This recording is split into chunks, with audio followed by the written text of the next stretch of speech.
Kylie, ano bang ibig sabihin ng pagiging honor student?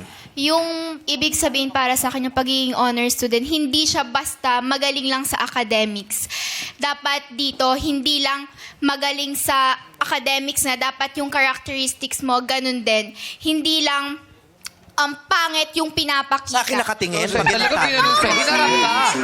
Dito ka nakatingin sa camera kanina. Nasa camera ka nakaharap ka. Dito sa sinabi Sasaktan pa, ko. gumanong ka sa tapat, di ba? Sasaktan ko to. Hindi, Kasi pakinggan yung mo kanina, na. hindi lang magaling sa academics, hindi lang magaling sa, hindi lang pangit. Hinarap ka eh. Ba't ganun? Matalino pero bastos yung bunganga.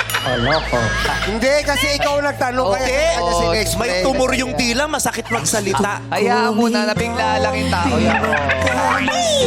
Buti pinatugtog yung music na yan. Di ba?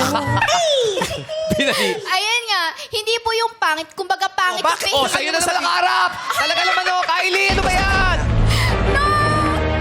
Hoy, wag ka tumawa. Bakit? Dalawa tayo rito, ito lang ang perfect. Tandaan mo, share tayo sa mga kahinaan. Hindi nga ako tumatawa. Sabi ko, tanggap ko naman. Wow, tawang-tawa, Janela.